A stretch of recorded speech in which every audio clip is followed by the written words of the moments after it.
Ish, apa benda dia ni? Pelik-pelik lah dia ni. Ish, kita block lah. Macam nak block dia ni. Ish. Assalamualaikum. Waalaikumsalam. Syarul Islam. Okey, tak apa, tenang. Kenapa nampak macam besar sangat ni? Aku takut lah sekarang ni. Kenapa? Apa yang kau Tengok dapat? ni, akaun ni. Siti Maria Mariana. Siti Mariana dia cakap apa? Dia cakap nak selfie aku, tak tahu. Aku takut selfie. Aku Nak minta selfie kau? Sebab apa nak minta selfie kau? Tak tahu, aku tak tahu kenapa nak selfie Dia aku. kata musim hujan ni tak sejuk ke? Alamak. Maria ni kan memanglah. Kau dah report belum kat mak kau? Dia boleh report ke ni? Report kat mak kau. Bagi tahu mak kau yang Mariana ni dia memang cari kau dekat Instagram. Oi, taklah. Tak baiklah kau kata benda biar kita macam tu. Tak, bukan apa. Mesej yang kau dapat tu ada unsur-unsur pengantunan kanak-kanak. Lah. Kalau macam tu kau pernah kena tak sebenarnya? Oh, saya besar taklah. Dulu. Tapi kalau kita yang dah besar ni kena macam tu, itu mungkin di bawah akta lain lah kan, ya, kalau kesalahannya. itu jadi gangguan seksual lah. Tapi kalau bawah 18 tahun ni, kita nak tahu apa kesalahan-kesalahan ataupun apa yang tindakan undang-undang kita boleh ambil. Kejap lagi kita nak bincangkan. Ya, selama ini ku mencari-cari teman yang sejati. Tak, sebab apa? Bila aku cakap tentang teman sejati ni, sebenarnya pengantunan kanak-kanak ni dia berlaku disebabkan ada manipulasi emosi, perbuatan terhadap kanak-kanak. Maksudnya, dia mula-mula dekat dengan kau, minta gambar, lepas tu akan berlakunya unsur-unsur seksual lepas tu. Macam Maria tadi. Tak tahulah, aku tak cakap. Tapi sebenarnya mungkin orang tu rapat sebab memang nak rapat baik dengan kita. Ada juga situasi kita kan kanak-kanak, budak-budak nampak keseorangan kan. Tapi ada juga keadaan yang mungkin dia menyimpang. Itu yang kita bincangkan. Sebab tu hari ini cerita dia di sebalik teman sejati. Kita nak korek macam mana daripada teman menjadi apa? Menjadi predator. Predator, pemangsa lah. Sebab benda-benda macam ni bukan kita tak biasa dengar. Sekarang ini, belakangan ini, pastinya kita dah tahu kes-kes yang berlaku di dalam Malaysia khususnya tentang pengantunan kanak-kanak. Jadi, dalam cuit sikat yang sentap kita akan bincangkan tentang topik di sebalik teman sejati. Kita nak gimana lepas ni, Ivan? Okey, kita nak tengok dululah pandangan orang ramai. Dia orang tahu tak sebenarnya apakah itu child grooming ataupun pengantunan kanak-kanak. Jadi jom kita saksikan Vox Pop ini. Roll! Perbuatan pedofilia ni kalau kita perasan sekarang ni macam banyak terjadi dekat masyarakat kita, terutamanya untuk budak-budak sekolah lah ataupun untuk budak yang berumur sebenarnya, yang mana mungkin pelakuannya daripada orang yang terjebak dengan macam terdedah dengan pornografi kan, mungkin dia orang kata pengaruh rakan sebaya dan sebagainya lah. Child grooming tu macam kita tak macam ada orang sentuh anak kita lah. Terutamanya perempuan lah. Bagi saya tak baik lah kalau sentuh anak kan. Takut macam sexual harassment lah, macam pegang-pegang semua. Kita pun dah kena ajar anak-anak kita sebab kita ada anak perempuan. Jadi kita ajarlah yang mana yang boleh disentuh, yang mana yang tak boleh disentuh. Jadi kalau ada benda yang tak boleh disentuh, dia akan beritahu saya dan saya akan buat satu tindakan lah untuk anak saya lah. Jadi dekat luar sana pun sama. Benda ni kita kena jaga aib anak kita ni untuk supaya dia berhati-hati. Mostly I tahu sebab daripada internet, tapi benda ni pernah terjadi dekat keluarga I sendiri, which is terjadi dekat adik I lah. Which is the time tu adik I kenal dia from online. So semua ni terjadi based on online lah. Untuk child grooming ni, kita memang kena sentiasa awarekan anak-anak tu daripada diorang kecil lagi. Maksudnya kita sebagai parent pun kita kena set boundaries. Ada benda yang kita sebagai parent boleh buat, ada benda yang kita sebagai parent tak boleh buat. Sebab kadang-kadang kita nampak macam, contoh kita kiss mulut anak kita, nampak benda tu macam okey, sebenarnya itu adalah one of the part of grooming. Jadi itulah, kena awarekan benda tu betul-betul lah daripada kecil. Okey, itu pandangan orang ramai berkaitan dengan apakah dia pengantunan kanak-kanak. Tapi kita nak dapatkan jugalah pandangan yang pakar. Kita hari ini, kita buat 3 tetamu, dua di studio dan seorang lagi dalam talian sebenarnya. Kenalkanlah. Sebab apa saya ingatkan 3 dalam poster, seorang tak datang. Tak ada. Ada. Kak Lost tak? Tapi kita nak kenalkan dulu tetamu di studio kita bersama dengan Encik Mak Nur Samin, Pegawai Psikologi Bahagian Kesejahteraan Keluarga LPPKN. Dan siapa? kita juga bersama dengan seorang peguam yang sekarang ini dah katakan dah habis PhD dah. Kita persilakan. Ya, Dr. Mahmud Jumaid. Okey, dan di kita ada juga seorang tetamu di dalam talian ketika ini yang berada di Alostak tadi. Kita bersama dengan Aki Fairuz Al-Jengkawi, penulis e-book Pendidikan Seksualiti Kanak-kanak. Assalamualaikum, selamat pagi tuan. Waalaikumsalam warahmatullahi wabarakatuh. Baik, okey. Okey, kalau kita cakap pasal pengantunan ni, Cik, mungkin ada orang kurang faham. Pengantunan kanak-kanak atau child grooming ni, pengantunan tu datang daripada perkataan antun ataupun dikata lain andam, bersolek, berhias, macam tu lah. Bijaknya. Bijak. Suka menjatuhkan saya. Tapi mungkin dari segi pengantunan kanak-kanak tu sendiri, macam mana dia boleh berlaku, Cik? Okey, kita ambil yang antun tadi tu lah. Kenapa dia define tu sexual grooming tu pada antun tu kan? Sebab kadang-kadang kan orang yang muka tak berapa nak ada tu kan, tapi bila dia antun dia jadi macam elok pula muka dia kan. Jahat. Dia dapat menyembunyikan sesuatu. Dia dapat menyembunyikan sesuatu lah. Itu yang kadang-kadang sekarang dengan digital kan dia jadi flawless dan sebagainya lah. Cuma kalau tengok pengantunan kanak-kanak ni khususnya, dia bukan saja dalam konteks seksual, tetapi lebih daripada itu. Kadang-kadang ada juga dia pengantunan dari sudut pengabaian. Sebenarnya mak bapak tu nak abaikan anak-anak tu, tapi kau diam, kau cakap betul siapa. Ya. Ada juga, ada contoh antun juga. Ada juga contoh anak tu diberikan kepada penjaga. Tetapi penjaga tu nak cover line, tapi dia tak jaga pun. So dia antun supaya line clear. Itu pun juga pengabaian. Ada juga dalam bentuk penderaan. Dia dah dera budak tu, tapi dia nak cover, dia antun budak tu, kau relax kan, sikat rambut dulu kan. Dia nak antun supaya dapat cover line. Dan ada juga sekarang dalam bentuk digital. Kita pun tahulah online grooming dan sebagainya. Marian tadi. Tapi tadi kalau tengok fine di SM5 dah lebih 13 tahun dah ni kan. Dia biasa berlaku kepada yang bawah 13 tahun lah. Kalau ikut kitab di SM5 lah. Dan macam saya beritahu tadi lah, biasa antun ni dia berlaku sebab nak cover line. Dan satu lagi pun yang bahaya yang antun ni sebab dia ada 3 package yang selalu berlaku. Dia manipulasi rasa hormat, dia memanipulasi rasa takut, dan dia memanipulasi rasa bersalah. Tiga-tiga tu sebenarnya sangat bahaya sebab itu hanya boleh berlaku kalau betul-betul orang tu dah masuk dalam kita inner circle. Sebab itu pengantunan berlaku bila mana dia nak bagi kepercayaan. Dan sebab itu kebanyakan kes pengantunan yang dalam kes PDRM, dia adalah orang yang dikenali. Dia dah masuk sebenarnya. Dia adalah bermula daripada orang yang dikenali sebab dia memang telah dikenali dan telah hadir dari sekeliling dia, dan kemudian dia memanipulasi kepercayaan itu untuk dia punya tujuan tadi tu. Dan yang kedua, satu lagi contoh bila dia dah melakukan sesuatu sama ada penderaan fizikal, penderaan emosi ataupun seksual tadi, dia cover balik dengan buat budak tu rasa bersalah. Dia exaggeratekan kesilapan, kesalahan dia dan menyebabkan macam kan sebab tu kau jadi macam ni. So dia dah jadi rasa bersalah, so dia senyap. Dan kebanyakan daripada kes pengantunan ni budak tak matang. So selalu yang tak matang, dan budak-budak yang tak matang ni selalu berlaku bila mana dia blur. Dia blur, dia confuse, dan bila dia blur, bila dia confuse, pemangsa tadi tu menggunakan yang saya sebut tadi tu, rasa bersalah, takut, dan juga rasa hormat tadi tu sebagai senjata untuk dia nak go dan dia nak lock budak tu. Dan sebab itulah pengantunan ni dia kadang-kadang tak dapat dilihat daripada mata kasar. Sebab tu biasa orang-orang ni dia ada trend personality lah, yang kita boleh cerita nanti lepas ni mungkin.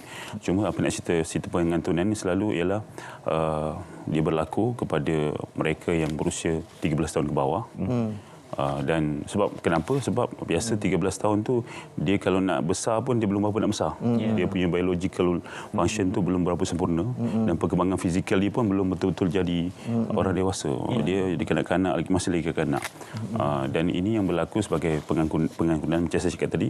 Kenapa dia panggil pengantunan? Tapi kadang-kadang memang ada sebahagian ahli psikologi tak setuju dengan perkataan antun ni. Tetapi walaupun pun konotasi dan perkataan tadi tu yang saya sebutkan tadi, dan biasa pengantunan ni selagi kita tak rasa curiga, kan? Kita akan rasa percaya dengan orang tu, selagi itu kita akan tenggelam dalam misteri tadi.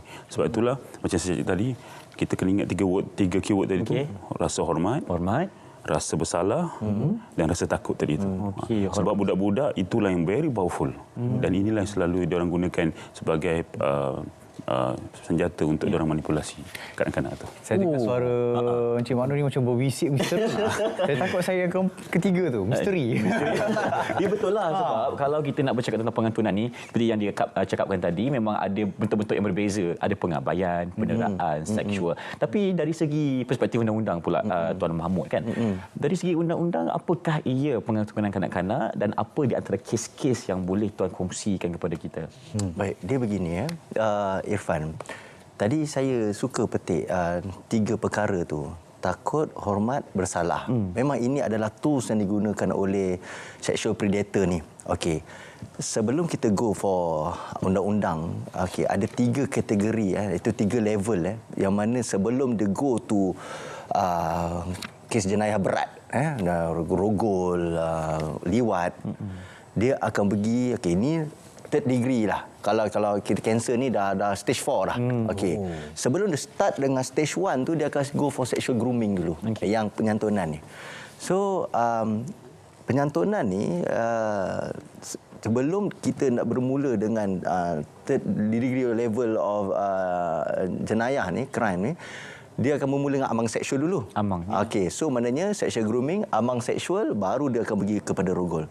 That's why kita awal-awal lagi apabila ada warning berkenaan dengan ada wujudnya jenayah sexual grooming atau penyantunan seksual ni, kita cepat-cepat kena tangkas betul-betul. Kita kena potong cepat-cepat relationship tu. So apa itu sexual grooming mengikut Akta Kesalahan Seksual Terhadap Kanak-kanak 2017? Sebab ini adalah satu kesalahan yang mana tak ramai orang tahu. Tak ramai orang peka, tak ramai orang cakna. Even ibu bapa sendiri merasakan kesalahan jenayah ini mungkin satu perkara yang normal. Apatah lagi apabila pelaku ini merupakan orang kenalan-kenalan terdekat. Kebanyakan, untuk pengetahuan semua, yang berani melakukan amang seksual ini atau jenayah-jenayah terhadap kanak-kanak yang bawah umur ini adalah orang yang terdekat dengan kanak-kanak. Menakutkan. Itu yang menakutkan. Dia jarang, bukan nak kata tak berlaku, tapi jarang sekali orang yang melakukan ini adalah orang yang di luar radar ibu bapa ni. Dia mesti kenalan-kenalan yang terdekat. Mungkin orang kenalan dari segi kawan-kawan, sahabat-sahabat ibu bapa, keluarga, mungkin orang yang diberi amanah, contohnya guru, coach, dan ialah orang yang selalu berdamping dengan kanak-kanak tu.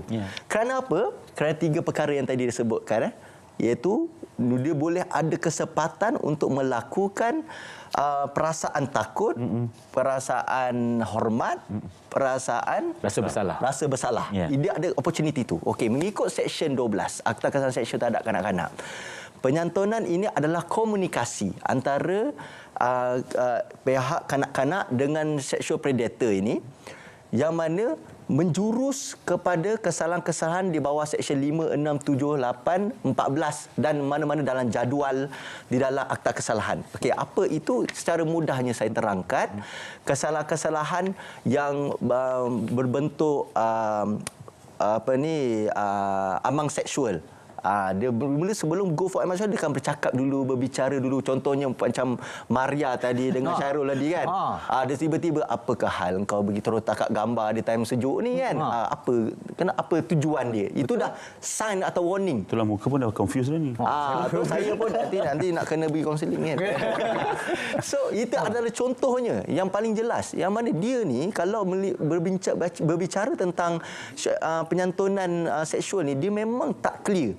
Dia tak ada secara direct, dia terus bagi tahu memang kita nak buat penyantunan. Tak akan ada ayat seperti itu. Dia contohnya yang mana secara halus dia akan pancing pelan-pelan seperti mana yang Puan Maria buat tadi. Itu contohnya. Okey, maksudnya dia tak direct lah. Dia akan ada langkah-langkah sekecil-kecil untuk berhubung, bercakap, berkomunikasi. Lepas tu akan diteruskan lagi sampailah kena kacau.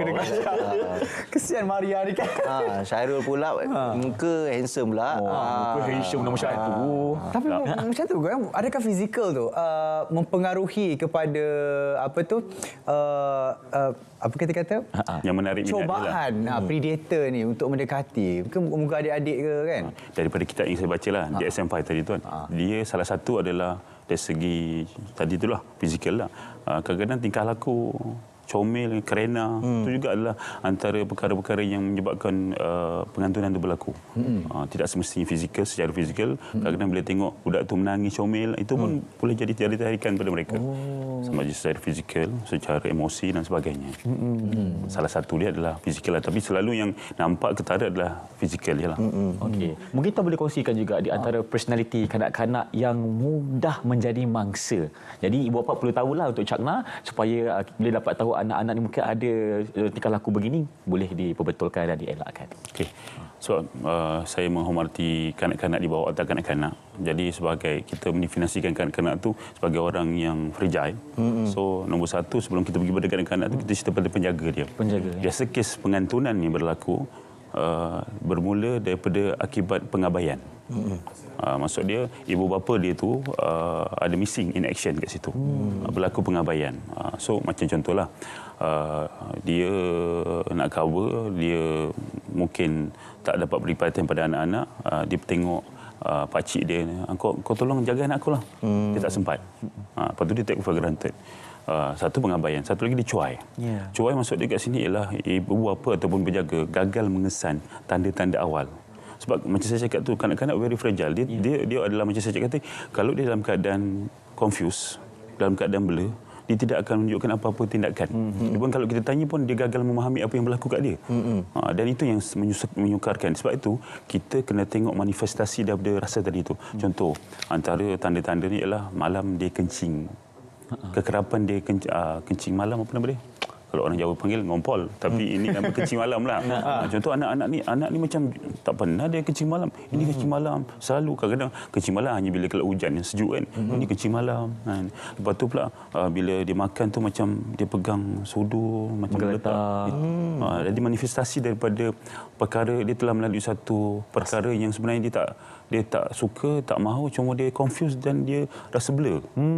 Sebab tu tanda-tanda tu ibu bapa kena perhatikan. Okey, baik. Okey, dan kita akan sambung lagi lepas ni. Banyak lagi kita bincangkan. Tapi sekarang ni kita nak berhenti berehat seketika lah, Syed. Seketika. Sebab tadi Encik Bah ada sebut berkenaan dengan pengabaian tu. Ada satu cerita saya nak kongsikan lepas ni yang pengalaman kita sendiri ke apa? Pengalaman. Okey, menarik ni. Tapi kejap lagi lah. Okey, baik. Mana kita kembali selepas ni. Cuit sikit, jangan sentap.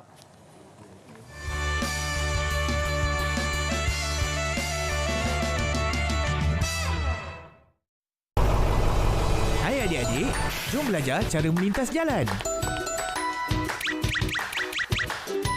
Lihat kiri, kanan, kiri sebelum melintas. Membantu pelajar melintas dan pastikan pelajar selamat sampai.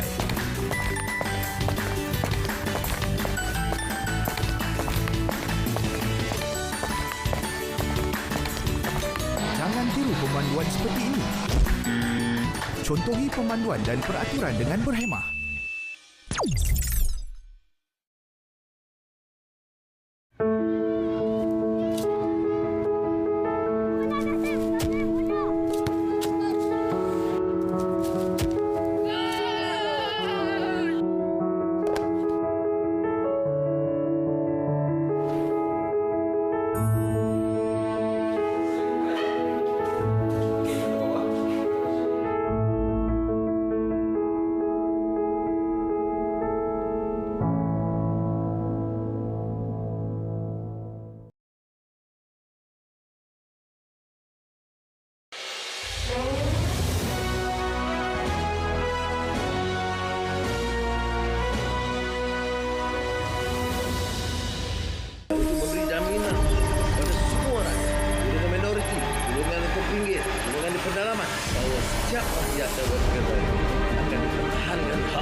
Ikuti mesyuarat ketiga, penggal ketiga secara langsung Parlimen Malaysia ke-15 di Dewan Rakyat pada 14 Oktober hingga 12 Disember 2024 dan di Dewan Negara pada 2 Disember hingga 19 Disember 2024.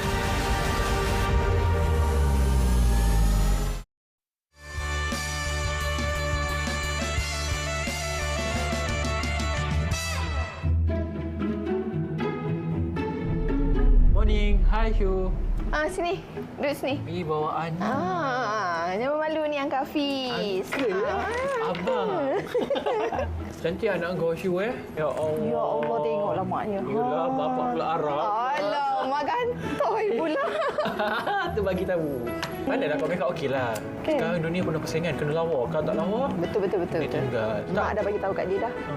Uncle ni bukan pandai cakap je, pandai bagi nasihat juga. So jangan risau Aku pun banyak kerja ni. Mami banyak kerja. Duduk sini ni. Kena-kena dengan Uncle Hafiz ni. Mami buat kerja dulu tau. Duduk dengan dia orang. Okey, tak apa, aku jaga anak kau Syu. Jangan risau, okey?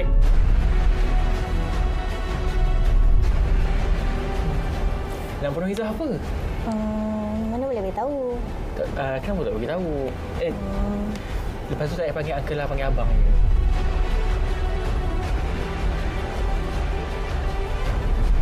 Apa kata kita main game? Cuti sekolah ni baik kita main game lah. Kita main game apa? Game ni tapi tak boleh buat bising. Nanti orang dengar, kita kena main senyap-senyap je. Okey, ni game dia.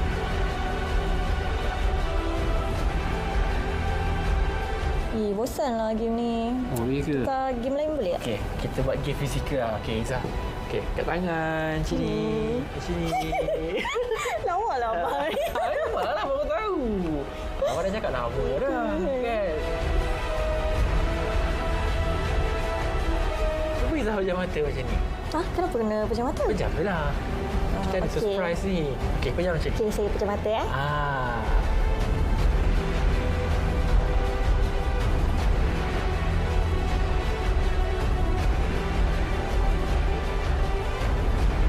Dah ke? Belum. Pejam lagi. Kena lama Jangan buka tau. Apa kata Izzah share nombor telefon Izzah? Tak apa, Mami okey je. Mami kan kawan abang. Tak apa. Okey, boleh lah. Mami dah WhatsApp lah. Suruh jumpa dia. Nak gerak ni? Nak gerak dah. Okey lah. Kita jumpa lagi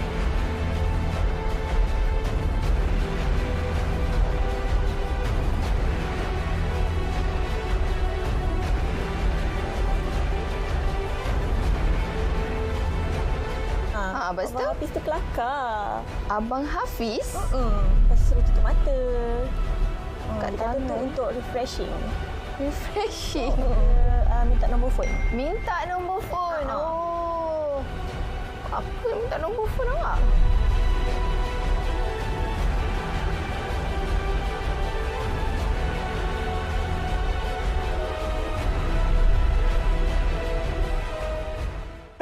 Syai, aku minta maaf Syai. Aku tak boleh tengok muka dia Syai. Dia memang sesuai jadi predator. Meremai aku rasa. Tapi kalau uncle tu uncle je lah. Tak payah dia abang-abang. Main cap-cap pula. Geli betul aku. Tapi cerita pasal ni tadi, ini kepercayaan mak dia bagi dekat Hafiz kan? Tapi kita nak tanya Encik Akif Fairuz juga berkenaan dengan Encik Fairuz ada satu buku yang dikeluarkan berkenaan dengan child grooming ataupun pengantunan kanak-kanak ni sendiri. Tapi mungkin kalau kita nak cakap pasal pengantunan ni, ini adalah situasi yang kita kata, saya boleh kata Stockholm Syndrome lah. Macam perasaan yang terdetik kepada yang dilahirkan daripada kanak-kanak itu kepada Hafiz tadi dalam masa yang singkat. Kan? Itu maksudnya dalam masa yang singkat pun boleh. Mungkin Cik Hakikat Fairuz, dalam situasi yang macam itu tadi, adakah kita perlu sedar bahawa ia predator ni di mana-mana saja dan ia boleh berlaku sekelip mata? Okey, bismillahirrahmanirrahim. Pertamanya saya memang bersetuju dengan apa yang Tuan betul, predator boleh jumpa di mana-mana lah. Saya sebut kepada ibu bapa, macam anak-anak kita sendirilah, pengetahuan berkaitan dengan seksualiti ni, mereka sebenarnya dah bermula daripada awal. Melihat kemaluan ini sendiri, menguruskan tubuh badan, bersiap selepas mereka lepas mandi. Jadi bila benda itu adalah salah satu benda yang ada pada diri, sudah tentu ia akan menimbulkan rasa ingin tahu kepada anak-anak. Jadi di mana ibu bapa ketika anak ingin sendiri dan oleh kerana tidak memposisikan diri sebagai ajar ataupun mendidik anak-anak tentang pendidikan seksualiti, maka di sinilah sexual predator ni dia meletakkan diri dia. Sebab itu saya selalu sebutkan kepada ibu bapa, kalau kita rasa malu nak bercerita, berkongsi, menjawab soalan-soalan anak tentang hal-hal sexuality, orang luar tak malu. Siapa orang luar tu? Sexual predator. Dan memang kebanyakan kes yang saya dapat dan saya yakin Tuan Mahmud sekalipun dan juga Tuan Noh, memang kebanyakan isu-isu ni daripada laporan pada pihak PDRM sendiri adalah mereka-mereka yang dikenali oleh mangsa tu. Sebab itu kebanyakan kes yang saya jumpa di mana mereka ada akses kanak-kanak, kat situlah yang senang untuk kanak-kanak ni kena grooming ataupun kena antun. Mana? Sekolah, rumah pengasuh, okey, dan kadang-kadang di kampung sesama sepupu-sepupu, di mana lagi? Di tempat yang mana ada budak, di situlah mereka akan pergi. Sexual predator ataupun pedofile ni lah. Dan baru-baru ni, beberapa hari lepas di UK viral bila mana mereka letakkan game Roblox sebagai tempat utama golongan pedofil mencari mangsa kanak-kanak. Dan cerita tentang game online ni, budak-budak bukan hanya main game Roblox, tapi mereka juga berinteraksi dengan sesiapa sahaja di PUBG, di Legend. Dan kita kadang-kadang kita nampak pada segi pengantunan ni hanya fizikal, tapi dalam social media ni yang kadang-kadang kita terpasang sebab ia pun creepy juga, ia pun menakutkan juga. Sebagai contoh, tadi kes Maria lah segala panggil tadi kan. Maria lagi. Disebut Maria lagi. Mention lagi lah kan.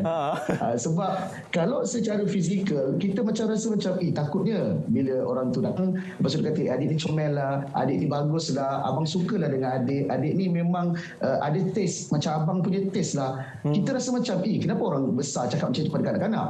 Tapi bila dalam social media yang lebih parah, orang dewasa ni, sexual predator ni, mereka boleh menyamar pada usia budak yang sama umur. Contoh, budak yang main secara online tu 12, 13 ataupun 11 tahun, mereka juga boleh buat fake account untuk menyatakan mereka pun sama umur. Dan itu yang menyebabkan kanak-kanak ni senang kena manipulasi dan mereka keliru dengan apa yang berlaku. Sebab itu saya nak sebutkan kepada mereka lah yang ada akses kepada kanak-kanak, guru, di tadika, rumah-rumah pengasuh, supaya mereka ni at least faham asas berkaitan dengan akta kanak-kanak. Sebab kalau benda ni mereka pun tak faham, itu yang menyebabkan kadang-kadang ada benda yang mereka buat tu sebenarnya tak betul. Contoh, kalau kat tadika tengah hari anak-anak dimandikan beramai-ramai, ada yang terus tidak berpakaian, itu pun satu yang saya risaukan. Contoh, kalau balik kampung, sepupu-sepupu, kalau dulu kita ni memanglah kita ni tak ada akses faham tentang isu ni. Balik kampung mandi-mandi sama-sama dengan sepupu tu adalah benda yang biasa. Tapi hari ini dengan pendedahan gadget, dengan pendedahan pornografi membuatkan yang kita risau, sepupu-sepupu yang lebih besar ni mungkin ada unsur-unsur grooming kepada sepupu-sepupu yang lebih kecil. Mandi bersama. Dan memang ada kes yang saya jumpa bila mana sepupu tingkatan 1 mula-mula dia grooming dengan cara apa? Ajak main game sama-sama, lepas tu kemudian apa yang dia buat? Dia ajak tengok benda-benda lucah, hinggalah bila mereka mandi bersama, perlakuan seksual itu berlaku antara kanak-kanak lelaki dengan kanak-kanak lelaki. Dan benda inilah yang kita nak bagi tahu pada ibu ayah, tolong faham sexual grooming ini memang sangat bahaya. Macam Tuan Mahmud sebut tadi, ia permulaan sebelum berlakunya amang seksual, cabul, sebelum berlakunya jenayah berat.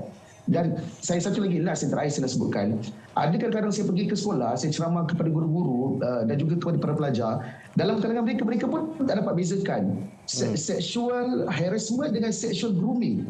Sebab mereka rasa benda itu adalah sexual harassment. Sedangkan grooming ni bernampak dia melibatkan hubungan kepercayaan, dia melibatkan satu unsur keseronokan dan macam Tuan Noh sebut tadi lah, rasa takut, rasa hormat. Dan bila hormat tu melebihi daripada kewarasan akal, itu yang menyebabkan kanak-kanak memang fragile, rentan, yang kita panggil sebagai rentan, yang sangat mudah untuk dirosakkan daripada orang yang sekeliling yang mereka kenal.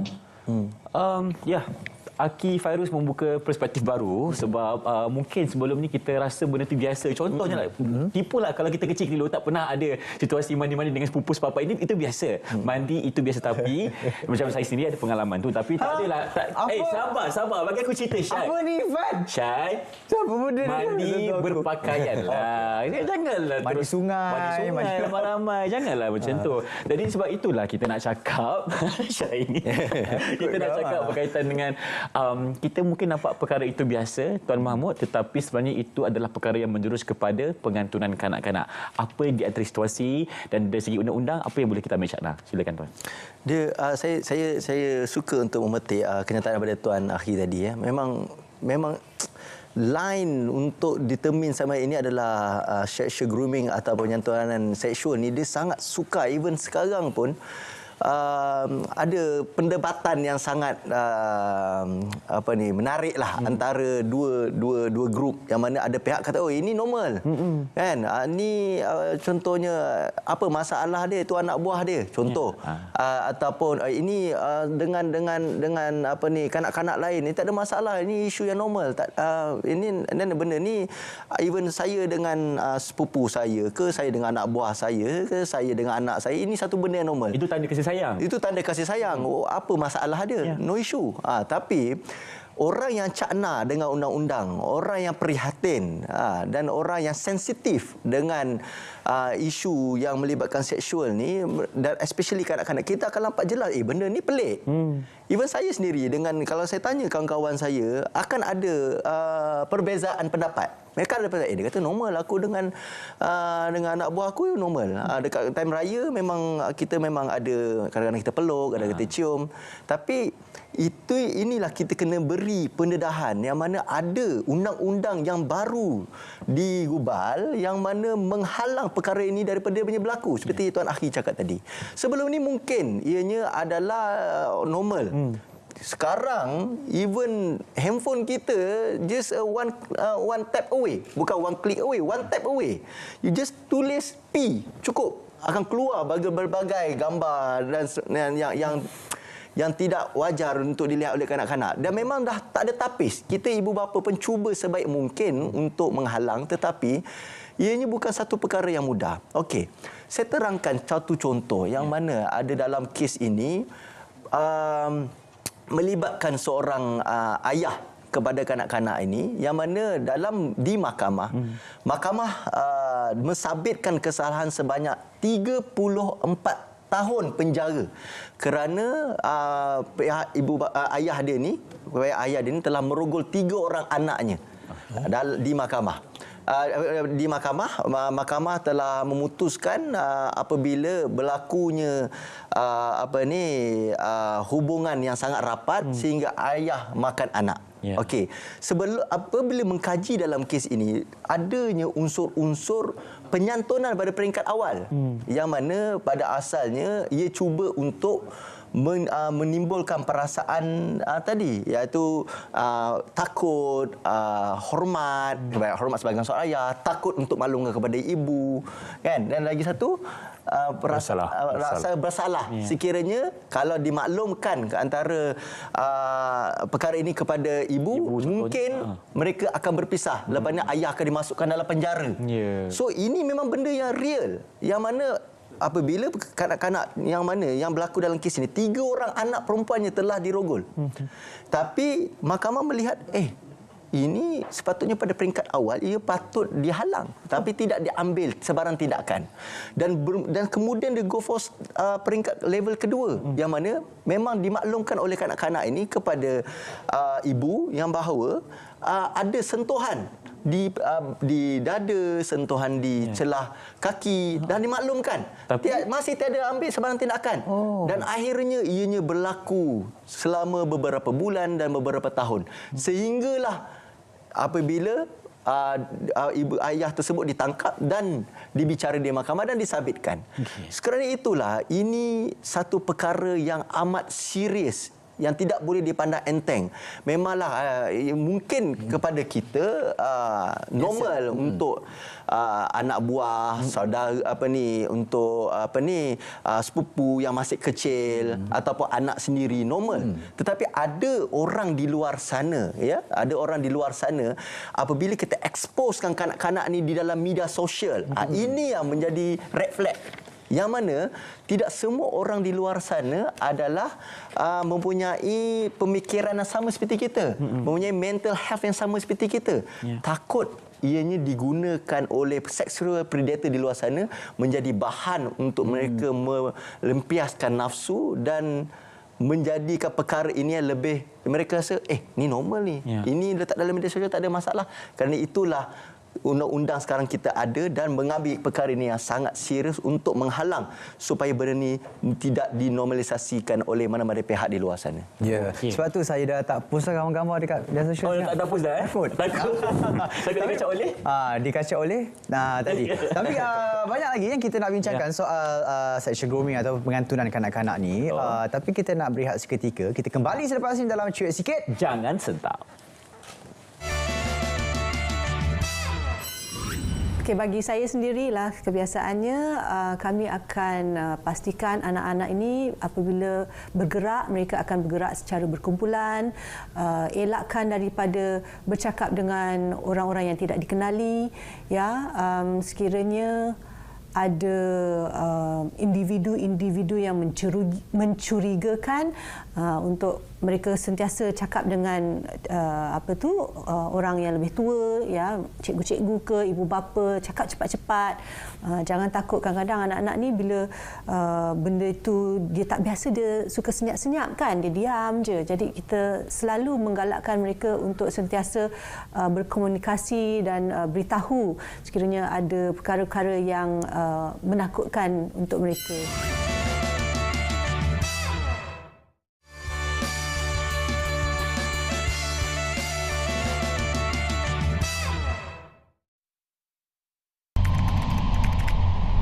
Hentikan penyebaran kandungan berbau hasutan. Dekati kedamaian, pupuk persefahaman dan jauhi perbalahan. Bersama-sama kita memupuk semangat perpaduan. Hindari sebarang tindakan yang boleh mencetuskan provokasi kaum. Raikan hari perayaan di Malaysia bersama-sama dengan mengunjungi antara satu sama lain. Selain mengeratkan silaturahim, masyarakat juga dapat memahami dan menghormati perayaan di Malaysia. Sertai aktiviti kemasyarakatan dan sukan bersama-sama. Dan sebaran mesej positif mengenai kepentingan perpaduan oleh media massa. Sekiranya terdapat maklumat kandungan sensitif, berbaur agama, bangsa dan institusi diraja atau 3R, laporkan kepada Suruhanjaya Komunikasi dan Multimedia Malaysia SKMM. 2025 will be a momentous chapter for ASEAN, rich with significance and promise. We'll mark the 10th anniversary of the ASEAN Community founding, a milestone in our collective journey. Malaysia has chosen the theme inclusivity and sustainability. It reflects our aspirations for shared progress, ensuring that no one is left behind. It conveys our hope that the steps we take today will endure in the long run. It underscores our determination to keep the future firmly in sight as we move forward. On behalf of the government and people of Malaysia, I look forward to welcoming you all. Selamat datang ke Malaysia. Thank you.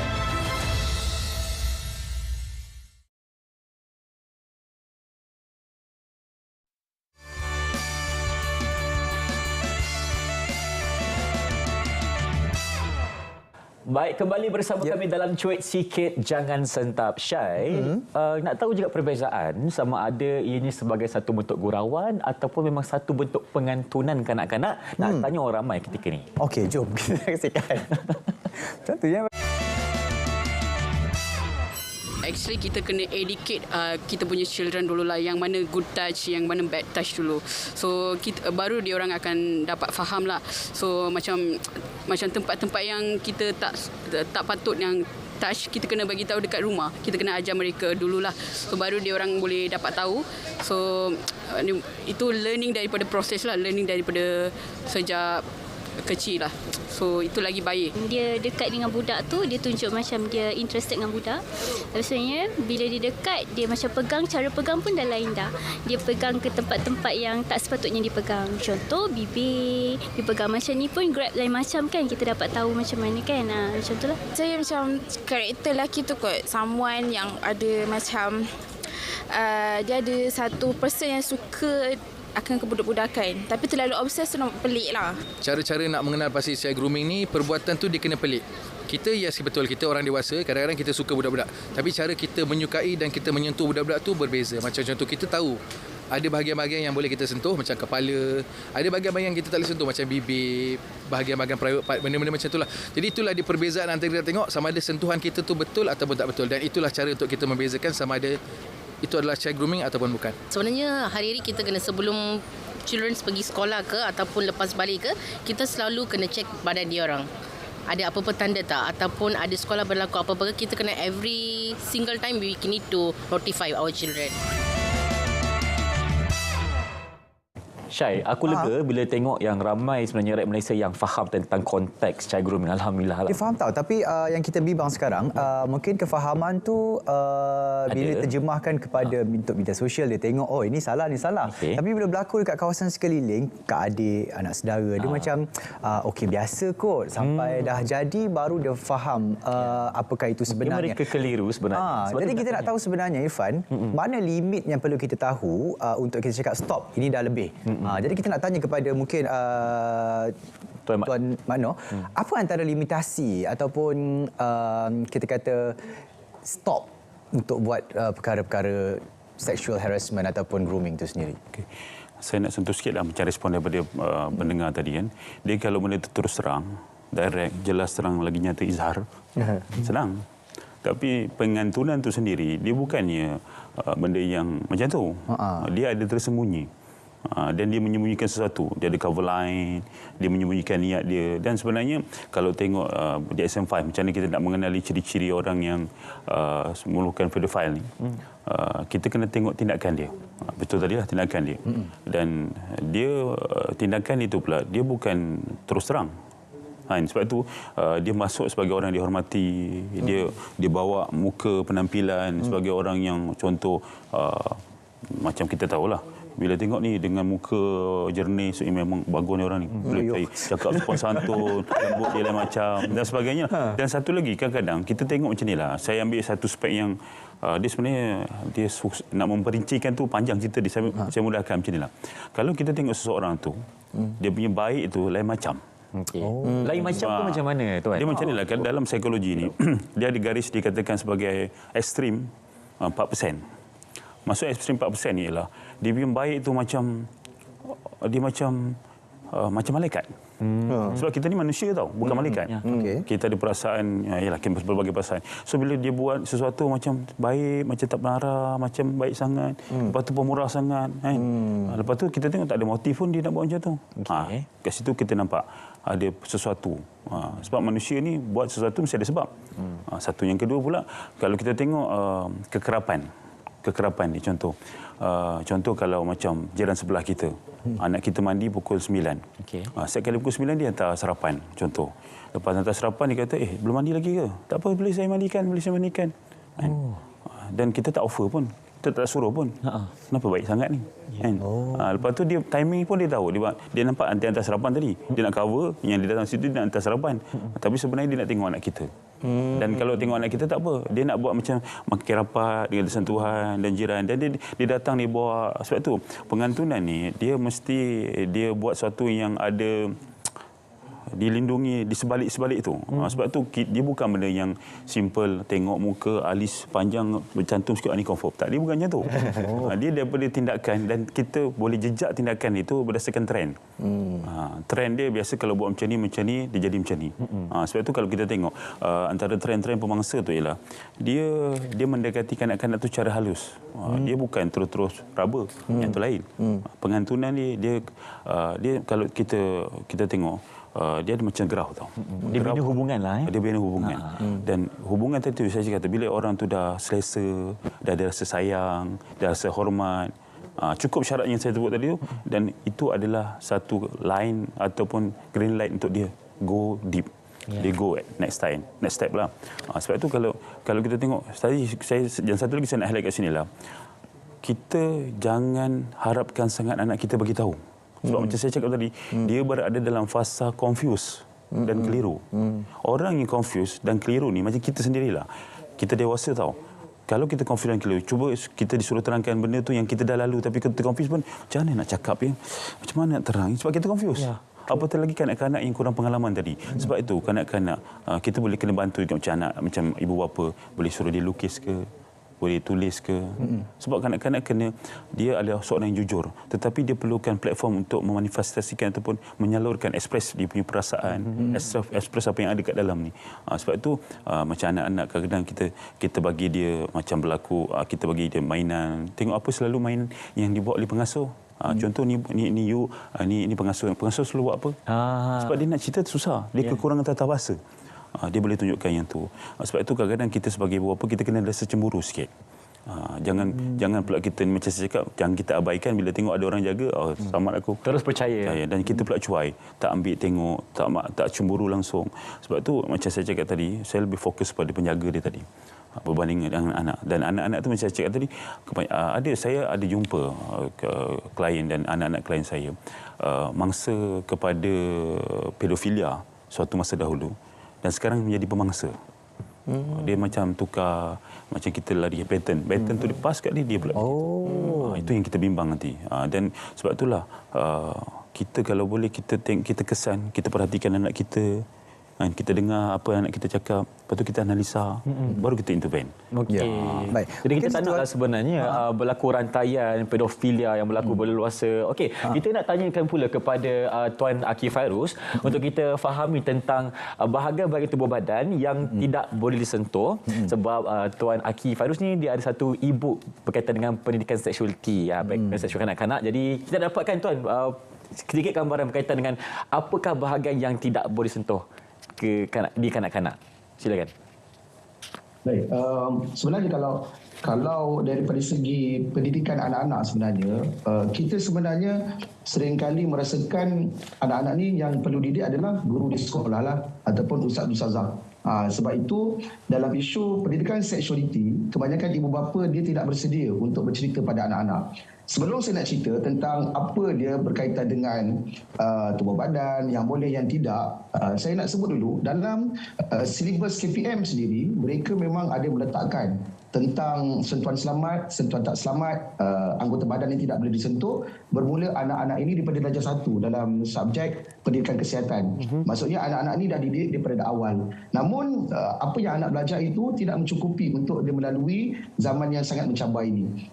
Dan saya selalu tekankan kepada ibu bapa, bila mana kita nak mengajar anak-anak tentang apa anggota badan yang tak boleh disentuh, anak-anak perlu tahu juga kenapa ia tidak boleh disentuh.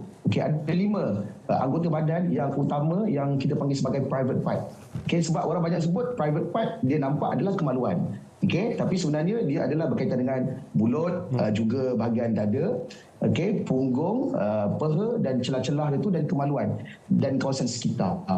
Dan ini yang kadang-kadang orang tak rasa itu adalah satu bentuk gangguan seksual ataupun grooming bila mana sentuhan itu menyentuh pada peha sebab dia rasa tak sentuh pada kemaluan, ataupun bila mana menyentuh pada dada. Sedangkan mereka ingatkan private part itu hanya menjurus kepada kemaluan semata-mata. Tapi saya suka seperti mana interview dengan kita punya rakyat Malaysia tadi. Saya bersyukur sebab ramai yang faham isu ni. Cik Azman tadi saya nampakkan ada beberapa orang yang lain. Bagus. Dia menyebut bila mana sentuhan itu, kalau dia nampak pelik dia, itu something wrong. Selain daripada sentuhan tak selamat, kita panggil sebagai bad touch, menyentuh 5 anggota tadi, ada juga sentuhan yang lain yang menimbulkan ketidakselesaan. Dia langsung tak sentuh pada private part, tapi dia datang dengan cara yang agak menakutkan. Sebagai contoh, bahu bukan private part, tapi disentuh dan digosok-gosok. Tak ada contoh. Saya pegang diri saya sendiri dalam sekarang ni. Kalau kat studio saya boleh sentuh host. Ayo, takutlah. Cuba. Pengantunan. Atau sebagai contoh, saya pernah dapat satu kes pelajar yang mana guru dengan pelajar. Pelajar ni dia ketika duduk di meja, cikgu tu datang. Cikgu lelaki, pelajar lelaki letak tangan macam ni dan dia gosok-gosok macam ni. Dan awak dah siap ke kerja? Cikgu tengok macam ada tak siap lagi. Nampak tak? Sampai tahap bila mana sentuhan ni dia melibatkan anggota badan lain selain daripada private part tadi, mereka pun akan confuse ini boleh tak boleh. Apatah lagi mereka adalah kanak-kanak yang berusia 13 tahun ke bawah. Namun yang saya lebih risau bila mana perkara-perkara seperti ini, sentuhan, raba ke, sentuh ni dia berlaku pada budak 13 tahun ke atas.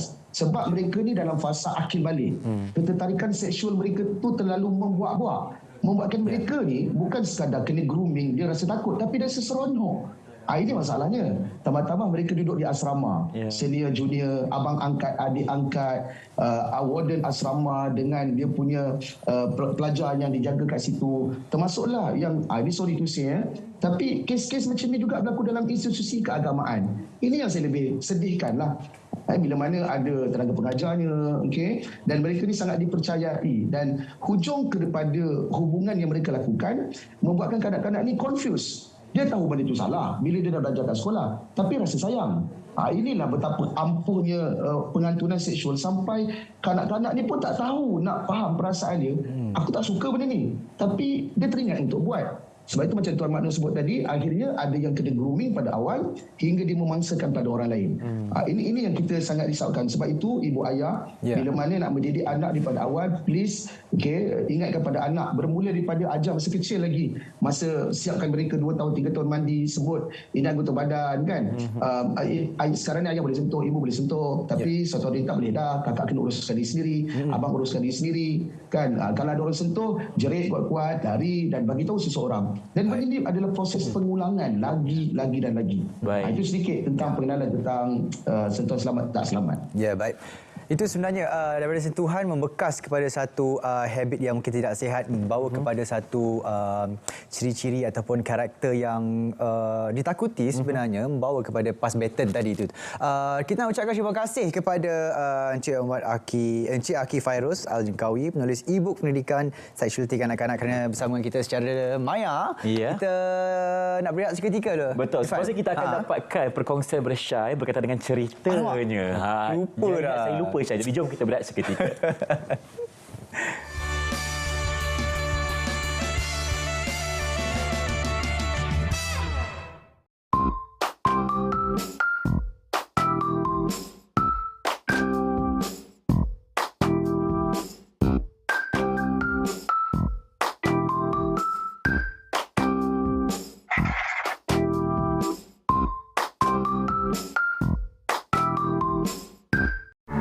Persediaan awal menghadapi banjir.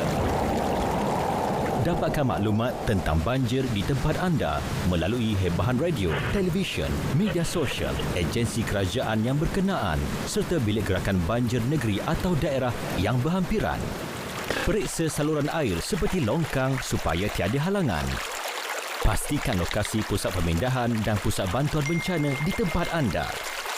Sediakan peralatan kecemasan dan bekalan makanan yang secukupnya. Pastikan seluruh ahli keluarga anda sentiasa peka dengan perubahan persekitaran.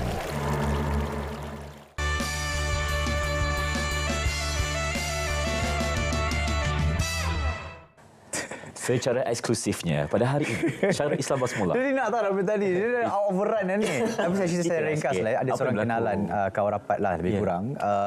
Dia sebenarnya kawan rapat bukan aku. Oh, kawan rapat. Okey. Dia mak ayah bercerai dan mak ni duduk dengan adik. Adik mak ni lah.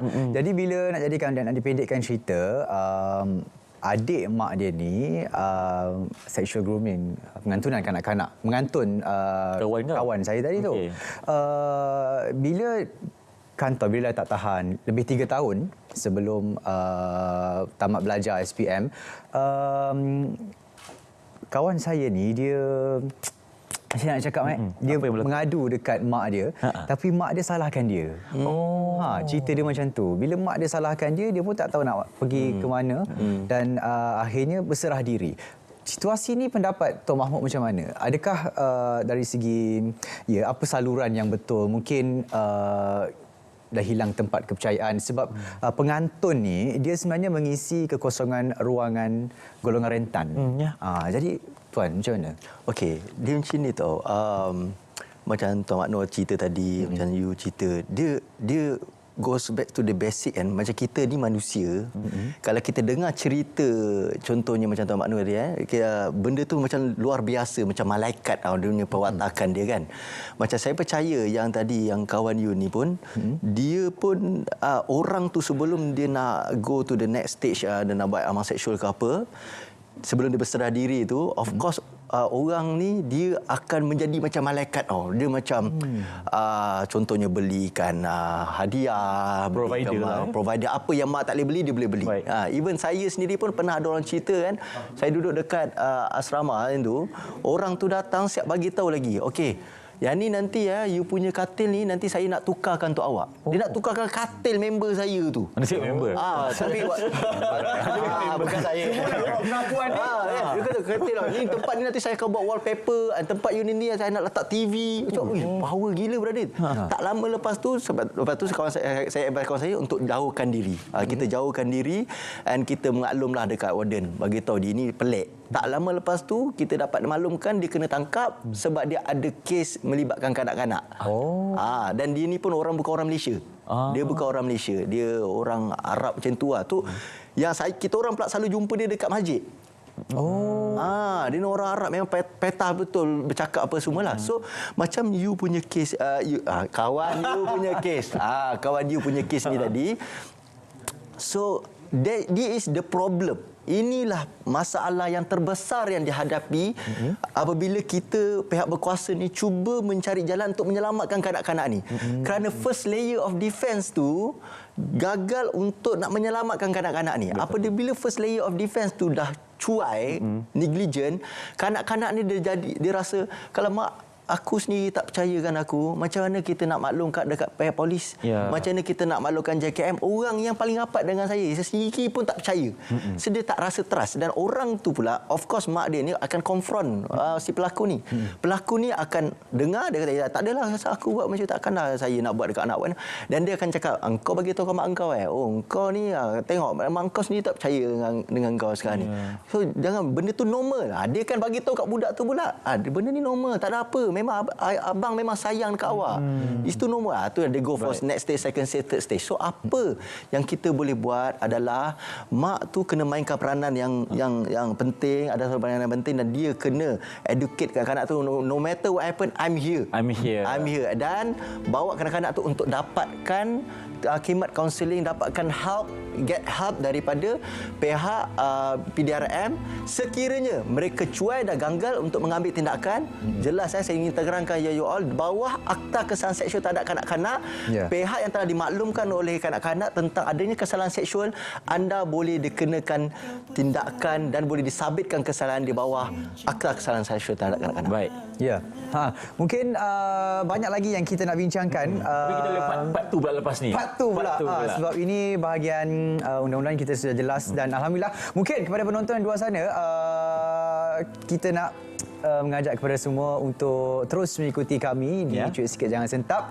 Dan terima kasih nak ucapkan kepada tamu kita Encik Manur juga Encik Mahmud kerana sudi bersama kita berkongsi berkenaan dengan pengantunan kanak-kanak. Mungkin daripada Cuit Sikit Jangan Sentap hari ini boleh menoktahkan segala gejala-gejala ataupun perkara-perkara yang berlaku di dalam negara, dan juga untuk elakkan terus. Itu saja untuk hari ini. Terima kasih. Saya Faizal bin Nasution. Saya Syarul Islam. Assalamualaikum. Kita berjumpa lagi. Bye.